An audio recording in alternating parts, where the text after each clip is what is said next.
Hey everyone, कैसे हो? I hope आप लोग अच्छा होंगे। तो मैंने फिजिक्स का फर्स्ट चैप्टर पूरा अच्छी तरह से सब्जेक्टिव क्वेश्चन कंप्लीट हो चुका है। आज करेंगे हम केमिस्ट्री का। ये केमिस्ट्री 1 सेकेंड कलर चेंज कर लेते हैं।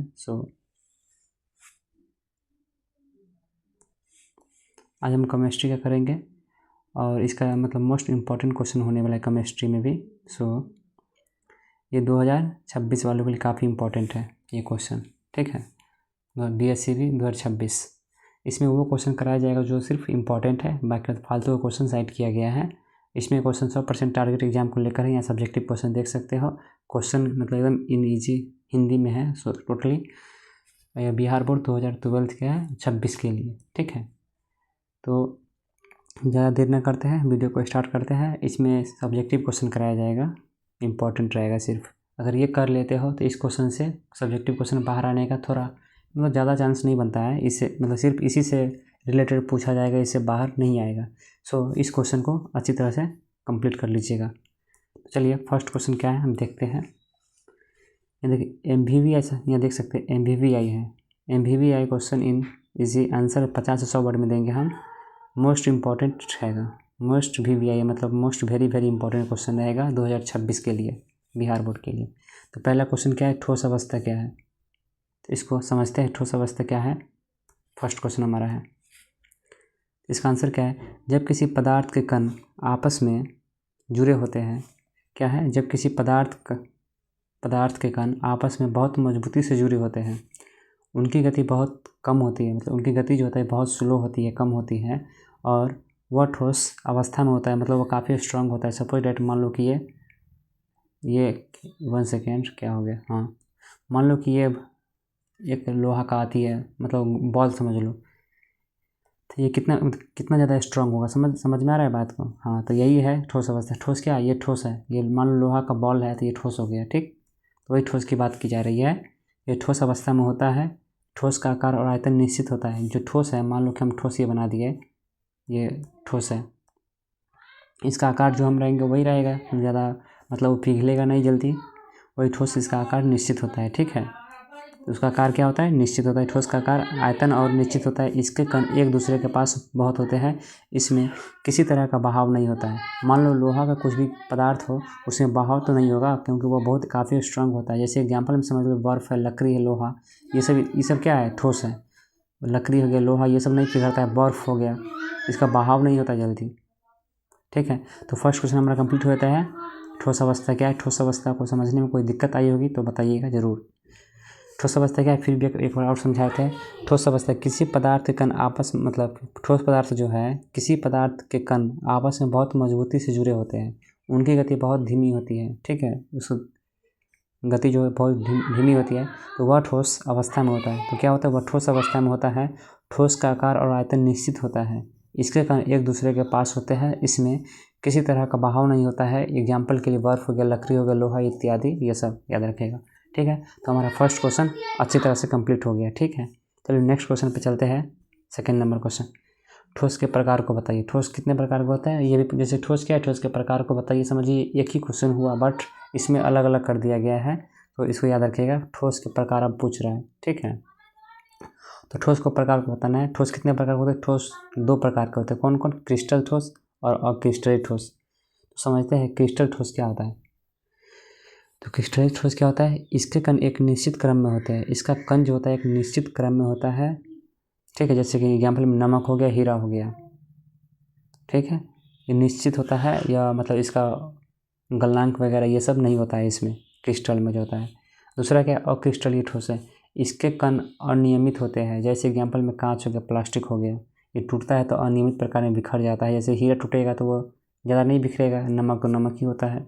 और क्रिस्टलीय ठोस क्या होता है, जैसे कांच, प्लास्टिक हो गया, इसके कण अनियमित होते हैं। जैसे ये गिरा उरा तो ये कई भाग में बिखर जाएगा, ठीक है। और क्रिस्टलीय ठोस, इसका गलनांक निश्चित होता है। और क्रिस्टलीय जो ठोस होता है वो गलनांक इसका जल्दी हो जाता है, ठीक है। इसका भी गलनांक होता है पर बहुत धीमे धीमे होता है। इसका गलनांक फिक्स है, निश्चित होता है। जबकि अक्रिस्टलीय जो होता है उसका धीरे धीरे पिघलता है, ठीक है। ये क्वेश्चन भी समझ में आ गया कि ठोस के प्रकार कितने क्या है, 2 प्रकार के होते हैं, क्रिस्टलीय ठोस और अक्रिस्टलीय ठोस, ठीक है। चलिए सेकंड क्वेश्चन भी हमारा कंप्लीट होता है। थर्ड क्वेश्चन की ओर चलते हैं। थर्ड क्वेश्चन क्या है, क्रिस्टलीय ठोस की विशेषताएं बताइए। देखिए ठोस पे ही सब आगे, ठोस क्या है, ये भी हो गया ठोस के प्रकार, दो प्रकार के, अक्रिस्टलीय क्रिस्टलीय। अब क्रिस्टलीय की विशेषताएं पूछ रहा है, क्रिस्टलीय ठोस क्या होता है। तो चलिए क्रिस्टलीय ठोस को अच्छी तरह से समझते हैं।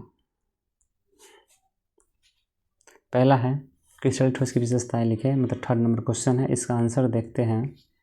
क्या है, क्रिस्टलीय ठोस में एक कण निश्चित मतलब नियमित ढंग से लगे होते हैं। क्या होता है, एक कण जो होता है नियमित ढंग से लगे होते हैं, इसका आकार और ढांचा निश्चित होता है। ये क्रिस्टलीय ठोस होता है, इसका आकार मान लो कि ये सपोज दैट ये आकार है, मान लो 1 सेकेंड हाँ, मान लो ये आकार है इसका। क्या है, ये क्रिस्टलीय ठोस मतलब क्रिस्टलीय ठोस है, इसका आकार निश्चित है, एक नियमित ढंग से होते हैं। मान लो कोई भी बॉल हो गया, यह नियमित इसका आकार है, ये क्या है, क्रिस्टलीय ठोस हो गया। तो क्रिस्टलीय ठोस मतलब आकार से पता कर सकते हो, इसका आकार ढंग और ढांचा निश्चित होता है, इनका गलनांक भी निश्चित होता है। और क्रिस्टलीय ठोस जो होता है मतलब क्रिस्टलीय ठोस, इसका गलनांक भी निश्चित है। यह ठोस एनिसोट्रॉफी होते हैं। एनिसोट्रॉफी भी समझेंगे क्या होता है, ये 4th नंबर क्वेश्चन एनिसोट्रॉफी होते हैं मतलब है, वो भी समझ में आ जाएगा कि एनिसोट्रॉफी क्या होते हैं। यह ठोस मतलब एनिसोट्रॉफी होते हैं, यानी इसकी भौतिक विशेषताएं दिशानुसार बदलती है। कैसे इसकी विशेषताएं कैसी बदलती है, दिशा अनुसार, इस डायरेक्शन अनुसार बदलती है। एग्जाम्पल में जैसे कि हीरा हो गया, नमक हो गया, ये ठोस ताप और दबाव के प्रति संवेदनशील होते हैं। क्या होता है, इसका एग्जाम्पल में हीरा नमक होता है, और ये ठोस ताप और दाब के प्रति संवेदनशील होते हैं। चलिए एनिसोट्रॉफिक क्या होता है ये भी समझते हैं। एनिसोट्रॉफिक 4th नंबर क्वेश्चन है, ये भी समझते हैं एनिसोट्रॉफिक क्या है। 4th नंबर क्वेश्चन क्या है, एनिसोट्रॉफिक क्या है। तो एनिसोट्रॉफी क्या है, तो आंसर देखते हैं इसका। एनिसोट्रॉफी क्या होता है, यह एक ठोस भौतिक गुण, क्या है, यह एक ठोस के भौतिक गुण जैसे अपवर्तनांक चालकता अलग अलग दिशाओं में अलग अलग होते हैं। क्या होते हैं, अलग अलग दिशाओं में अलग अलग होते हैं, तो इस गुण को एनिसोट्रॉफी कहा जाता है। क्या है, यह एक ठोस भौतिक गुण जैसे अपवर्तनांक चालकता अलग अलग दिशाओं में अलग होते हैं, इसे ही क्या कहा जाता है, एनिसोट्रॉफिक कहा जाता है। यह गुण केवल क्रिस्टलीय ठोस में पाया जाता है। यह कहाँ पाया जाता है, यह गुण केवल क्रिस्टलीय ठोस में पाया जाता है। उदाहरण के लिए क्रिस्टल की एक दिशा चमक और दूसरी में कम होती है।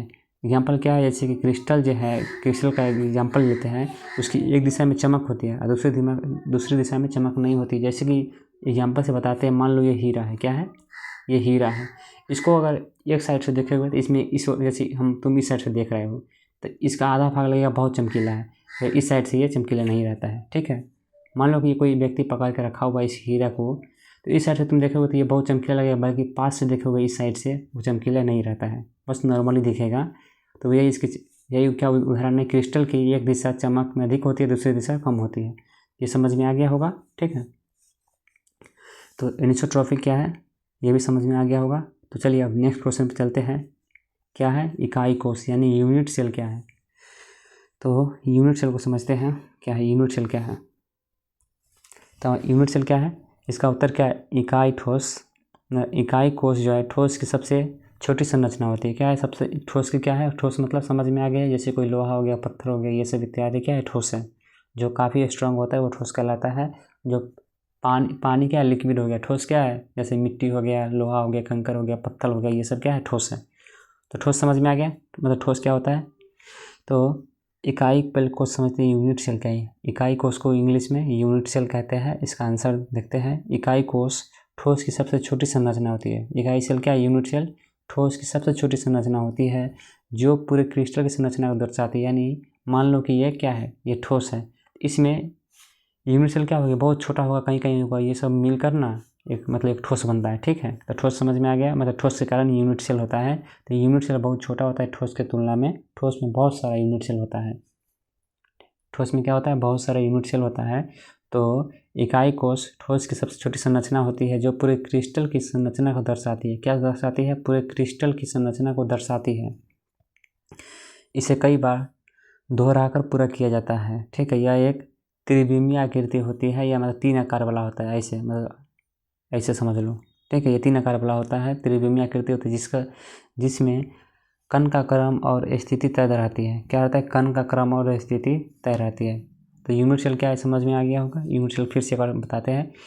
इकाई कोष ठोस की सबसे छोटी संरचना होती है। क्या होती है, इकाई सेल ठोस की सबसे छोटी संरचना होती है जो पूरे क्रिस्टल की संरचना को दर्शाती है। किसको दर्शाती है? पूरे क्रिस्टल की संरचना को दर्शाती है। इसे कई बार दोहराकर पूरा मतलब बनाया जाता है। इसे दोहराकर मतलब जैसे कोई ठोस कमी रह गया ठोस में तो इसको दोहराकर यूनिट सेल को लगा कर उसको पूरा किया जाता है। ठीक है, दोहराकर ठोस बनाया जाता है। यहाँ देख सकते हो, इसे कई बार दोहराकर पूरा किया जाता है, मतलब ठोस बनाया जाता है। ठीक, यह त्रिविमीय आकार की होती है जिसमें कण का क्रम और स्थिति तय रहती है। तो ये क्वेश्चन भी समझ में आ गया होगा कि यूनिट सेल क्या है, मतलब हिंदी में इकाई कोष कहते हैं। तो इकाई कोष क्या है समझ में आ गया होगा। ठीक है, तो चलिए 6 नंबर क्वेश्चन को समझते हैं। 6 नंबर क्वेश्चन क्या है? 6 नंबर क्या है? प्राथमिक इकाई कोष के प्रकार को लिखें। प्राथमिक इकाई अगर प्रकार आ जाए ऑब्जेक्टिव क्वेश्चन में तो बता देना ये कितने प्रकार के होते हैं? 3 प्रकार के होते हैं। ठीक है, तो प्राथमिक इकाई कोष कितने प्रकार के होते हैं? 3 प्रकार के होते हैं। यहाँ देख सकते हो, प्राथमिक इकाई कोष 3 प्रकार के होते हैं। पहला क्या है? सरल घन, मतलब इंग्लिश में सिंपल क्यूब कहते हैं। कोनों पर जो कण होता है वही सरल घन होता है, सिंपल क्यूब। दूसरा क्या है? शरीर केंद्रित घन, जो कोनों के बीच के जो कण होता है वही। तीसरा क्या है हमारा? मुख केंद्रित घन, मतलब इस इंग्लिश में एफएफसी कहते हैं, मतलब एफसीसी कहते हैं। शरीर केंद्रित घन को बीसीसी कहते हैं। ठीक है, तो इसको क्लीन कर लेते हैं ताकि अच्छा से दिखे, तुम लोग समझ में आ जाएगा तुम लोग को। प्राथमिक इकाई कोष कितने प्रकार के होते हैं? 3 प्रकार के होते हैं। पहला सरल घन, दूसरा शरीर केंद्रित घन, तीसरा मुख्यतः केंद्रित घन। ठीक है, ये भी क्वेश्चन समझ में आ गया होगा। सरल घन जो होता है कोनों पर कण होता है। शरीर केंद्रित घन जो बीसीसी इंग्लिश में बोलते हैं, इसको कोनों के बीच जो कण होता है उसको, कोनों के बीच जो कण होगा वही क्या होगा? शरीर केंद्रित घन होगा। और तीसरा क्या है? मुख्य केंद्रित घन, इंग्लिश में क्या बोलते हैं? एफसीसी। ये क्या है? ये कोनों और सभी मुख्य पर जो कण होता है उसे मुख्यतः केंद्रित कण कहते हैं। यह हर प्रकार की संरचना की विशेषताएं एवं गुण अलग होते हैं। क्या होती है? हर प्रकार की संरचना की विशेषताएं एवं गुण अलग होते हैं। किसका गुण अलग होते हैं? संरचनाएं, यह मुख्यतः मुख्य केंद्रित घन है उसका। ठीक है, तो 6 नंबर क्वेश्चन में कोई समझने में कोई दिक्कत है तो कमेंट में ज़रूर बताइएगा। और हमारे चैनल पर नए आए हैं तो चैनल को सब्सक्राइब जरूर कर लीजिएगा। ठीक है, इस पर आप 12th की तैयारी कर सकते हैं। ठीक है, जो बच्चा 12th के लिए है, जो 12th का स्टूडेंट देख रहे हो, उसका फ्रेंड अगर कोई 12th में पढ़ रहा हो तो उसको ज़रूर शेयर कीजिएगा और यहाँ से सजेस्ट कीजिएगा कि पढ़ने के लिए काफ़ी अच्छा है। जो इसमें इंपॉर्टेंट क्वेश्चन कराया जाएगा हम लिख के देते हैं। इससे अगर क्वेश्चन बाहर आता है तो हमें बताइएगा एग्ज़ाम में। अगर आप लोग अच्छा से तैयारी कर लीजिएगा, इससे बाहर क्वेश्चन आने वाला नहीं है। और काफ़ी अच्छा, अगर हो सके तो अगर नंबर लाना है तो राइटिंग का अच्छा बना लीजिएगा अपने प्रैक्टिस करके। आप नोट्स को चाहे बार बार इसी नोट्स को लिखिए, चाहे जो आपको इम्पोर्टेंट नोट्स है उसको लिखिए। ठीक है, इम्पोर्टेंट नोट्स को लिखकर अपना राइटिंग को सुधार लीजिए या राइटिंग लिखकर अपना राइटिंग को सुधार लीजिए ताकि एग्ज़ाम में अच्छा नंबर आए। ठीक है, क्योंकि बिहार बोर्ड अक्सर आंसर नहीं देखता है बल्कि उस स्टूडेंट का राइटिंग देखता है, क्या राइटिंग है। ठीक है, तो आंसर भी इम्पोर्टेंट है, उसके साथ क्या क्या इम्पोर्टेंट है? राइटिंग भी इम्पोर्टेंट है। इसलिए राइटिंग काफ़ी ज़्यादा इम्पोर्टेंट है, राइटिंग पे भी ध्यान रखना। अगर राइटिंग अच्छा है तो नंबर अपने आप मिल जाएगा। ठीक है, तो 6 नंबर क्वेश्चन कोई समझने में कोई दिक्कत नहीं है तो चलिए 7 नंबर क्वेश्चन को स्टार्ट करते हैं। 7 नंबर क्वेश्चन क्या है हमारे देखते हैं। वही जो भी पढ़े हैं उसके प्रकार, उसी प्रकार का शरीर केंद्रित घन बीसीसी संरचना है उसको समझते क्या है। शरीर केंद्रित घन क्या है? बीसीसी। आंसर समझते हैं। इस संरचना में घन के 8 कोण पर कण होते हैं। क्या होता है? इस संरचना में घन के 8 कोनों पर कण होते हैं और एक कण के बीचों बीच होता है। एक कण क्या होता है? घन के बीचों बीच होता है। यह इकाई कोष में कुल 2 कण होते हैं। क्या होता है? इकाई कोष में कुल 2 कण होते हैं। यह पैकिंग औसत स्तर की होती है। इसमें लगभग 68% स्थान कणों से भरा होता है। कितना परसेंट? 68% स्थान कोनों से भरा होता है। जैसे एग्जाम्पल में लोहा है, इसमें 68% कोनों से भरा होता है। कण जो होता है, कण पार्टिकल, धूल, ये सब से भरा होता है कौन? लोहा। ठीक है, शरीर केंद्रित घन विशेष क्या होता है समझ में आ गया होगा। नहीं समझ में तो फिर एक बार और बता देते हैं। तो चलेंगे नेक्स्ट क्वेश्चन 8 नंबर पे। तो विशेष क्या है? मतलब शरीर केंद्रित घन। इस संरचना में घन के 8 कोण पर कण होते हैं और एक कण के बीच एक कण है, घन के बीचों बीच होता है। यह इकाई कोष में कुल 2 कण होते हैं। यह पैकेजिंग मतलब पैकिंग स्तर औसत स्तर की होती है। क्या होती है? पैकिंग औसत स्तर की होती है। इसमें लगभग 68 मतलब 68% स्थान कणों से भरा होता है। एग्जाम्पल जैसे लोहा है। तो एग्जाम में ये भी आ सकता है कि ऐसा कौन सा कण है, मतलब कौन सा स्थान, कौन सा बीसीसी है जो 68% स्थानों से भरा होता है, कौन से भरा होता है। तो एग्जाम्पल में क्या आ जाएगा? लोहा आ जाएगा। तो ये भी याद रखिएगा, ठीक है। तो हमारा नेक्स्ट क्वेश्चन क्या है? पैकेज मतलब पैकिंग क्षमता क्या है? पैकिंग क्षमता क्या है समझते हैं। 1 नंबर क्वेश्चन है। सो पैकिंग दक्षता क्या है? क्षमता, सॉरी गलती हम पढ़ लिए थे, क्षमता नहीं है बल्कि दक्षता है, पैकिंग दक्षता। सो तो पैकिंग दक्षता क्या है? आंसर समझते हैं। पैकिंग दक्षता यह दर्शाती है, क्या दर्शाती है? पैकिंग दक्षता यह दर्शाती है कि इकाई कोश में कुल जगह कितना प्रतिशत भाग कणों से भरा है। मतलब इकाई कोश का कुल जगह जो है कितना प्रतिशत भाग कण से भरा हुआ है, पार्टिकल से भरा हुआ है। यदि पैकिंग दक्षता ज़्यादा है तो ठोस ज़्यादा घन होगा। अगर पैकिंग दक्षता मतलब ज़्यादा होगा तो ठोस ज़्यादा होगा, ठीक है। एग्जाम्पल में जैसे है एफएफसी की पैकिंग दक्षता 74% होती है, तो वे सबसे अधिक मानी जाती है। कभी कभी हम देखो लोहा में 68% स्थान कण से भरा हुआ है, जबकि एफएफसी पैकिंग दक्षता जो 674 है ये काफ़ी ज़्यादा होती है, ठीक है। इसकी सबसे अधिक मानी जाती है, इसमें कणों से भरा होता है, ठीक है। तो पैकिंग दक्षता क्या है? जो कोई भी ठोस, कोई भी जो पार्टिकल है मतलब ठोस है उसको भरने का काम करता है कण। तो वही कण अगर 68% है तो जैसे लोहा वगैरह हो गया, लोहा 68 है। अगर 74% से ऊपर जाता है तो ये काफ़ी हाई मानी जाती है, इसको काफ़ी स्ट्रांग हो जाता है, ठीक है। मतलब ये जल्दी फूटता नहीं, काफ़ी स्ट्रांग हो जाता है। तो पैकिंग दक्षता क्या है ये भी समझ में आ गया होगा। तो चलिए नेक्स्ट क्वेश्चन पे चलते हैं। 9 नंबर क्वेश्चन। 9 नंबर क्वेश्चन क्या है समझते हैं। स्रोत दोष क्या है? इंग्लिश में इसको शॉर्ट की डिफेक्ट कहते हैं और हिंदी में स्रोत दोष कहते हैं। दोष का मतलब डिफेक्ट, स्रोत का मतलब शॉर्ट की। व्हाट इज शॉर्ट की डिफेक्ट? इंग्लिश में हो गया, हिंदी में क्या हो गया? स्रोत दोष क्या है? तो चलिए इसका आंसर हिंदी में ही देंगे, इंग्लिश में तो समझ में आएगा नहीं सबको, इसलिए हिंदी में देते हैं। सो आंसर क्या है? जब क्रिस्टल को बराबर संख्या में केटायन और एनायन निकल जाते हैं, क्या है? जब क्रिस्टल में बराबर संख्या में केटायन है और एनायन है निकल जाते हैं तो क्या बन जाता है? स्रोत दोष, शॉर्टकी दोष बनता है। तो स्रोत दोष बनता है, इससे क्रिस्टल में खाली स्थान बन जाते हैं। मान लो कि ये लोहा है, 1 मिनट बताते हैं। ये मान लो लोहा है, ठीक है। इसमें बराबर मात्रा में क्या निकल जाते हैं? केटायन और एनायन निकल जाएगा तो यह स्रोत दोष कहलाएगा। इसमें क्रिस्टल में खाली स्थान बन जाएंगे। इसमें लोहा में अगर एनायन केटायन निकाल दिया जाएगा तो यह पिघल कर खाली स्थान बच जाएगा, कुछ जगह पार्टिकल निकल जाएगा, तो ठीक है। इसका घनत्व भी कम जाता है। तो वही कह रहा है केटायन और एनायन निकल जाते हैं तो स्रोत दोष बनता है। इससे क्रिस्टल में खाली स्थान बनते हैं और इसका घनत्व कम जाता है, मतलब इसका भार जो रहता है, डेंसिटी रहता है, वो भी घट जाता है। किसका? मतलब अगर एनायन और केटायन निकल जाएगा तो स्रोत दोष समझ में आ गया। जो केटायन और एनायन बराबर मात्रा में निकल जाता है उसे स्रोत दोष कहते हैं और इसमें क्रिस्टल में खाली स्थान बन जाते हैं, इसका घनत्व भी कम जाता है, मतलब इसकी भार जो होता है वो भी कम जाता है। यह दोष आयनिक ठोस जैसे NaCl में देखा गया है, मतलब जो नमक होता है इसमें देखा गया अक्सर शॉर्ट की स्रोत दोष को। इसमें देखोगे केटायन और नमक जो रहता है इसमें केटायन और एनायन कभी कभी निकल जाएगा पिघल कर, इसका डेंसिटी भी घट जाता होगा, कभी कभी घर में देखते होंगे, ठीक है। तो स्रोत दोष क्या है समझ में आ गया होगा।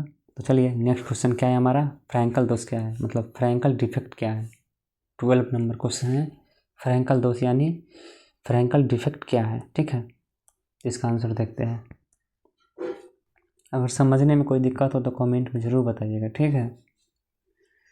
12 नंबर क्वेश्चन क्या है पहले इसको क्लीन करते हैं। फ्रैंकल दोष क्या है, फ्रैंकल डिफेक्ट क्या है, हिंदी इंग्लिश में बोलते हैं। इस दोष का छोटा आयन जैसे केटायन जो है, छोटा आयन क्या है? आयन जो है केटायन वगैरह हो गया, एनायन हो गया, ये सब क्या है? आयन है।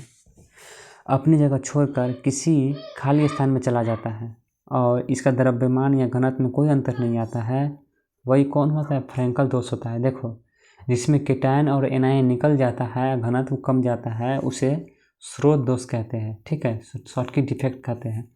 फ्रैंकल डिफेक्ट किसे कहते हैं? जिस किसी क्रिस्टल में मतलब एनायन और केटायन निकलने के बाद भी उसका डेंसिटी नहीं कमता है, मतलब घनत्व नहीं कमता है, घनत्व में कोई अंतर नहीं, कोई बदलाव नहीं आता है, उसे क्या कहते हैं? फ्रैंकल दोष कहते हैं। मतलब फ्रैंकल डिफेक्ट क्या है ये भी समझ में आ गया होगा आसान भाषा में। फ्रैंकल डिफेक्ट क्या है? यदि किसी क्रिस्टल में, क्या शॉर्टकट हम बताते हैं अपना मन से, यदि किसी क्रिस्टल में केटायन और एनायन निकल जाएगा, इसका केटायन और एनायन निकल जाएगा और इसकी डेंसिटी में कोई अंतर नहीं आएगा, कोई कमी नहीं आएगा, तो क्या हो जाएगा? फ्रैंकल दोष कहलाएगा। यह दोष जैसे ZnS एग्जाम्पल हो गया, AgCl जैसे ठोसों में पाया जाता है। ठीक है, वैसे गूगल पे सर्च कर सकते हैं ZnS और AgCl में फ्रैंकल दोष क्यों होता है और NaCl में शॉर्टकट डिफेक्ट क्यों होता है, वैसे हम बता दिए हैं। ठीक है, तो 11 और 12 नंबर क्वेश्चन समझने में कोई दिक्कत नहीं होगा। तो चलिए नेक्स्ट क्वेश्चन पर चलते हैं। 13 नंबर क्वेश्चन क्या है समझते हैं। 13 नंबर क्वेश्चन क्या है? क्रिस्टलीय ठोस। क्या है? क्रिस्टलीय ठोस और अक्रिस्टलीय ठोस में 4 अंतर बताइए। दोनों को ऐसे डिवाइड करके एक साइड अक्रिस्टल मतलब क्रिस्टलीय लिख सकते हैं, दूसरी साइड अक्रिस्टलीय लिखकर अपना डिवीजन कर सकते हो। वैसे हम साथ ही में सबको एक साथ ही आंसर दे दिए हैं। ठीक है, इसको कॉपी में अगर नोट करोगे तो अपना ऐसे डिवीजन कर लेना, एक को इस साइड और एक को इस साइड। ठीक, तो क्रिस्टलीय ठोस और अक्रिस्टलीय ठोस को अलग अलग कर लेना और आंसर लिख लेना। वैसे क्रिस्टलीय ठोस क्या है बताते हैं फिर से, और अक्रिस्टलीय दोनों हम बता चुके हैं पीछे, फिर भी बता रहे हैं। क्रिस्टलीय ठोस क्या होता है? एक निश्चित क्रम होते हैं, मतलब निश्चित क्रम में होते हैं, उसे क्रिस्टलीय ठोस कहते हैं। और क्रिस्टलीय ठोस क्या होता है? इसमें कोई मतलब निश्चित क्रम में नहीं होते हैं। ठीक है, जबकि क्रिस्टलीय ठोस बेतरतीब तरीके से होते हैं, मतलब बिखरा हुआ होता है। ठीक है, फिर समझते हैं क्रिस्टलीय ठोस का दूसरा है टाइप, मतलब अंतर है। क्रिस्टलीय ठोस का गलनांक निश्चित होता है। क्रिस्टलीय ठोस क्या होता है? इसका गलनांक निश्चित होता है। ठीक है, जबकि अक्रिस्टलीय ठोस भी गलनांक मतलब उसका गलनांक होता है बट वो धीरे धीरे पिघलता है। ठीक है, ये भी हो गया। 3rd नंबर इसका क्या है? क्रिस्टलीय ठोस एनिसोट्रॉफी होते हैं। ठीक है, एनिसोट्रॉफिक मतलब उसका गुण नहीं जल्दी बदलता है, वो एनिसोट्रॉफिक कहलाता है। और उसमें गुण की दिशा अनुसार मतलब गुण के अनुसार वो बदलता है। ठीक है, जल्दी नहीं बदलता बट उसका गुण जो कहेगा वो उस अनुसार वो वर्क करेगा। जबकि क्रिस्टलीय ठोस आइसोट्रॉपिक होते हैं, उसके गुण सभी दिशाओं में समान होते हैं, मतलब जहाँ पे उसको हर जगह पे वो समान दिशा में गुण उसका होता है और क्रिस्टलीय ठोस का। और क्रिस्टलीय ठोस होता है उसमें जहाँ पे ज़्यादा गुण की आवश्यकता हो वहाँ पे ज़्यादा हो जाता है, दिशा अनुसार होता है मतलब उसमें। और इसमें क्या होता है? सभी दिशाओं में समान गुण होते हैं। ठीक है, तो इसका 3 टाइप समझ में आ गया। चौथा क्या है? क्रिस्टलीय ठोस साफ सुथरा में टूटते हैं। क्या? साफ सुथरा में टूटते हैं क्रिस्टलीय ठोस, जबकि अक्रिस्टलीय ठोस अनियमित टुकड़ों में टूट जाता है। जैसे एग्जाम्पल है हीरा, ये क्रिस्टलीय है, इसको तोड़ोगे ठीक है 1-2 पार्ट में टूटेगा। कांच है अक्रिस्टलीय, ये अनंत भागों में टूट सकते हैं। कांच को गिरा दो 10 फीट ऊपर से, चाहे 5 फीट ऊपर से, चाहे 2 ही फीट ऊपर से, ये कई भागों में बिखर जाए, लेकिन हीरा नहीं बिखरेगा। इसका फिक्स है, 1-2 पार्ट टूटेगा या तो वो भी नहीं, काफ़ी ये इतना स्ट्रांग होता है। ठीक है, सो क्रिस्टलीय भी समझ में आ गया और क्रिस्टलीय भी समझ में आ गया। तो इस दोनों को समझने में कोई दिक्कत हो फिर समझाए थे इसको। क्रिस्टलीय ठोस एक निश्चित क्रम में होते हैं। क्रिस्टलीय क्या होते हैं? निश्चित क्रम में होते हैं। और क्रिस्टलीय अनिश्चित क्रम में होते हैं, मतलब बेतरतीब मतलब अनिश्चित होता है। ठीक, क्रिस्टलीय का गलनांक निश्चित होता है। ठीक है, और क्रिस्टलीय धीरे धीरे पिघलता है, मतलब क्रिस्टलीय ठोस जो है गलनांक निश्चित का मतलब वो पिघलेगा तो एक ही रंग में बदलेगा, ये अलग अलग धीरे धीरे पिघलता है। ठीक है, क्रिस्टलीय ठोस एनिसोट्रॉपिक होते हैं, इसका गुण दिशाओं के अनुसार बदलता है, इसका गुण क्या दिशाओं के अनुसार बदलता है। जबकि अक्रिस्टलीय ठोस आइसोट्रॉपिक होते हैं, उसके गुण सभी दिशाओं में समान होते हैं। क्रिस्टलीय ठोस साफ सुथरा में टूटते हैं, जैसे कि हीरा जो है साफ सुथरा में टूटेगा डेफिनेटली, चाहे लोहा हो 2-3 पार्ट में टूटेगा डेफिनेटली। लेकिन अक्रिस्टलीय ठोस है यह अनियमित टुकड़ों में टूटता है, जैसे कि कांच है या अलग अलग प्रकार में टूट जाएगा, कई छोटा बड़ा भाग ये समय पहचानने में भी नहीं बनता है। ठीक है, तो क्रिस्टलीय और अक्रिस्टलीय ठोस में अंतर समझ में आ गया होगा। तो चलिए नेक्स्ट क्वेश्चन पे चलते हैं, 14 नंबर क्वेश्चन पे। ठीक है, अक्रिस्टलीय ठोस और क्रिस्टलीय ठोस में अंतर समझ में आ गया होगा। ठीक है, चलिए 14 नंबर क्वेश्चन पे समझते हैं। 14 नंबर क्वेश्चन क्या है? 1 सेकेंड। घनता डेंसिटी ज्ञात करने का सूत्र क्या है उसको समझाइए। इसका सूत्र हम दे देंगे डिस्क्रिप्शन बॉक्स में। ठीक है, ये क्वेश्चन को हम ऐसा फार्मूला है, ऑब्जेक्टिव में पूछेगा। ठीक है, इसको हम डिस्क्रिप्शन बॉक्स में दे देंगे 14 नंबर क्वेश्चन देकर। इसका मतलब फार्मूला दे देंगे, ठीक है। चाहे कमेंट बॉक्स में भी दे सकता है या डेफिनेटली हम डिस्क्रिप्शन बॉक्स में दे देंगे, उसके लिए चिंता नहीं कीजिएगा। और उसमें ये फार्मूला में ये सब रहेगा, ZMA ये सब है, इसका फुल फॉर्म है, ये याद कर लीजिएगा ताकि वो फार्मूला देखेगा। इन्हें क्या है, आपका ड्रो नंबर होता है, इसका वैल्यू क्या है 6.022 इंटू 10⁻23 मोल इनवर्स 1। ये क्या है, इकाई कोश की धार लंबाई है। M क्या है, मोलर द्रव्यमान है। Z क्या है, एक इकाई कोश की कणों की संख्या होती है, ठीक है। ये क्वेश्चन नहीं है बल्कि ये फार्मूला है, ठीक है।